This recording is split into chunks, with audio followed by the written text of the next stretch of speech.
సూర్యుడికి అత్యంత దగ్గరగా ఉండే గ్రహం అంటే మనకి వెంటనే ఏం గుర్తొస్తోంది? బహుశా నిప్పుల కొలిమిలా మండిపోతూ ఉంటుందని అనుకుంటాం కదా. కాని బుధుడి కథ పూర్తిగా వేరు. ఇది విపరీతమైన వేడి, అదే సమయంలో గడ్డకట్టించే చలి, ఇలాంటి ఎన్నో వైరుధ్యాలతో నిండిన ఒక విచిత్రమైన ప్రపంచం. పదండి, ఈరోజు మనం బుధుడి రహస్యాల లోపలికి వెళ్దాం. ఒక్కసారి ఊహించుకోండి, మనం బుధుడి మీద ఒకరోజు గడుపుతున్నామని. పగలు మన కాళ్ల కింద సీసం కూడా కరిగి నీరైపోయేంత వేడి, ఏకంగా 450 డిగ్రీల సెల్సియస్. కాని సూర్యుడు అస్తమించగానే సీన్ మొత్తం రివర్స్. భూమిమీద అంటార్క్టికాలో కూడా అనుభవించలేనంత చలి, -180 డిగ్రీలు. మన సౌరవ్యవస్థలో మరే గ్రహంపైన పగలు రాత్రి మధ్య ఇంత పెద్ద తేడా అస్సలు లేదు. వేగం నుంచి విపరీతమైన పరిస్థితుల వరకు బుధుణ్ణి ఒక రికార్డ్ల గ్రహం అని చెప్పొచ్చు. ఇంతకీ ఆ రికార్డులేంటో ఒక్కసారి చూద్దామా? మన సౌర వ్యవస్థలోనే బుధుడు ఒక రేసు గుర్రంలాంటోడు. సెకనుకు 47 కిలోమీటర్ల స్పీడ్తో సూర్యుడి చుట్టూ దూసుకుపోతాడు. మరి ఎందుకంత వేగం? చాలా సింపుల్. సూర్యుడి గురుత్వాకర్షణ శక్తి దాన్ని అంత బలంగా తనవైపు లాగుతూ ఉంటుంది. ఆ లాగడాన్ని తట్టుకొని నిలబడాలంటే అది అంతకంటే వేగంగా పరిగెత్తాల్సిందే. ఒకవేళ మనం బుధుడి మీద నిలబడగలిగితే ఆకాశంలో సూర్యుడు ఎలా కనిపిస్తాడో తెలుసా? మనకు ఇక్కడ నుండి కనిపించేదానికంటే 3 రెట్లు పెద్దగా, 7 రెట్లు ప్రకాశవంతంగా ఉంటాడు. ఆ కాంతిని, ఆ వేడిని తట్టుకోవడం మన ఊహకు కూడా అందదు. ఇంతకీ ఇంత విపరీతమైన వేడి, ఇంత గడ్డగట్టే చలికి అసలు కారణమేంటి? సమాధానం దానికి ఉన్నదానిలో కాదు, లేనిదానిలో ఉంది. అదే వాతావరణం. అవును, బుధుడికి మన భూమికి ఉన్నట్టు ఒక రక్షణ కవచంలాంటి వాతావరణం లేదు. నిజానికి బుధుడికున్నదాన్నే వాతావరణం అని పిలవలేం. శాస్త్రవేత్తలు దాన్నే ఎక్సోస్ఫియర్ అని పిలుస్తారు. అంటే ఏంటంటే సూర్యుడినుంచే వచ్చే రేడియేషన్ దెబ్బకు గ్రహం ఉపరితలము నుంచి కొన్ని అణువులలా పైకి లేచి గాలిలో తేలుతూ ఉంటాయి, అంతే. ఇది వేడినస్సలు ఆపలేదు, చలిని అడ్డుకోలేదు. చెప్పాలంటే ఇదొక పేరుకు మాత్రమే ఉన్న వాతావరణం అన్నమాట. మరి ఎందుకు వాతావరణం లేదు? దీనికి ప్రధానంగా 2 కారణాలున్నాయి. ఒకటి, బుధుడు చాలా చిన్న గ్రహం, సో దాని గురుత్వాకర్షణ శక్తి చాలా తక్కువ. అందుకే అది గాలి అణువులను పట్టి ఉంచలేదు. ఇక రెండోది, సూర్యుడి నుంచి నిరంతరం వీచే శక్తివంతమైన సౌరపవనాలు. ఇవి ఒకవేళ ఏదైనా వాతావరణం ఏర్పడదామని ప్రయత్నించినా దాన్ని ఊడ్చిపారేస్తాయి. ఈ వాతావరణమనే రక్షణ దుప్పటి లేకపోవటంతో బుధుడు అన్నింటికీ నేరుగా గురవుతాడు. పగలేమో సూర్యుడి ప్రచండమైన వేడి, రాత్రేమో విశ్వంలోని గడ్డకట్టే చలి. అంతేకాదు, అంతరిక్షం నుంచి దూసుకొచ్చే ప్రతి ఉల్కా ఎలాంటి అడ్డంకి లేకుండా నేరుగా ఉపరితలాన్ని ఢీకొడుతుంది. అందుకే బుధుడి ఉపరితలమంతా చంద్రుడిలాగే లక్షలాది గుంతలతో నిండిపోయి ఉంటుంది.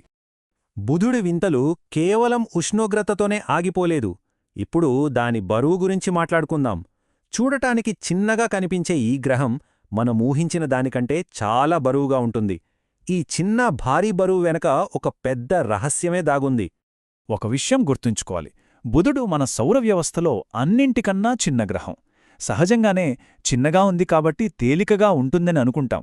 కాని అక్కడే అసలు ట్విస్ట్ ఉంది. దాని సాంద్రత ఏకంగా క్యూబిక్ సెంటీమీటర్కు 5.44 గ్రాములు. సరే, ఈ నంబర్ వింటే మనకు పెద్దగా ఏమీ అనిపించకపోవచ్చు.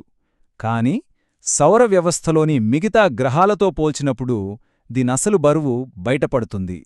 ఇక్కడ చూడండి, ఆశ్చర్యకరంగా బుధుడి సాంద్రత మన భూమి సాంద్రతకు దాదాపు సమానంగా ఉంది. పరిమాణంలో ఎంతో చిన్నదైనా సాంద్రతలో మాత్రం భూమి తర్వాత 2వ స్థానంలో ఉంది. మరి ఇంత చిన్న గ్రహానికి ఇంత బరువెలా వచ్చింది? దీనికి కారణం దాని లోపల దాదాపు మొత్తం ఇనుముతో నిండిన ఒక భారీ కేంద్రకం ఉండటమే అని శాస్త్రవేత్తలు నమ్ముతున్నారు. ఇన్ని రహస్యాలు, ఇన్ని వైరుధ్యాలు, వీటన్నింటినీ ఛేదించడానికి మానవులు కొన్ని వ్యోమనౌకలను పంపారు. ఈ మిషన్లను మనం బుధుడి రహస్యాలను కనిపెట్టే డిటెక్టివ్లుగా అనుకోవచ్చు. మన అన్వేషణ 1970లలో మారినర్ 10తో మొదలైంది. ఇది మొదటిసారి బుధుడుని పలకరించింది. చాలా దశాబ్దాల తర్వాత మెసెంజర్ అనే వ్యోమనౌక ఏకంగా దాని కక్షలో చేరి ఎన్నో కొత్త రహస్యాలను వెల్లడించింది. ఇప్పుడు బెపికొలంబో అనే మరో మిషన్ ఆ గ్రహం వైపు దూసుకెళ్తోంది. ఈ ప్రయాణంలో మనం ఏం తెలుసుకున్నామో చూద్దాం. మారినర్ 10 ఒక మార్గదర్శక మిషన్. బుధుడి దగ్గరనుంచి ఫోటోలు తీసిన మొదటి వ్యోమనౌక ఇదే. ఇది గ్రహం ఉపరితలంలో దాదాపు సగభాగాన్ని మ్యాప్ చేసి దాని పల్చని ఎక్సోస్ఫియర్ను, ఇంకా ఆశ్చర్యకరంగా దానికొక అయస్కాంత క్షేత్రముందని మొదటిసారిగా కనుగొని అందర్నీ ఆశ్చర్యపరిచింది. ఇక మెసెంజర్ మిషన్ అయితే ఒక గేమ్ చేంజర్. మనకు బుధుడు గురించి తెలిసిన దాన్ని పూర్తిగా మార్చేసింది. ఇది బుధుడు చుట్టూ కక్షలో తిరిగిన మొదటి వ్యోమనౌక. మొత్తం గ్రహాన్ని మ్యాప్ చేసి ఎవరూ ఊహించని ఒక నిజాన్ని బయటపెట్టింది. సూర్యుడికి అంత దగ్గరగా నిప్పుల కొలిమిలా ఉండే ఆ గ్రహంపై నీరు ఉంది. అవును, మీరు విన్నది నిజమే. ధృవాల వద్ద ఎప్పటికీ సూర్యరశ్మి పడని లోతైన గుంతలలో గడ్డకట్టిన రూపంలో నీటి మంచును కనుగొంది. మరి ఇప్పుడు నెక్స్ట్ ఏంటి?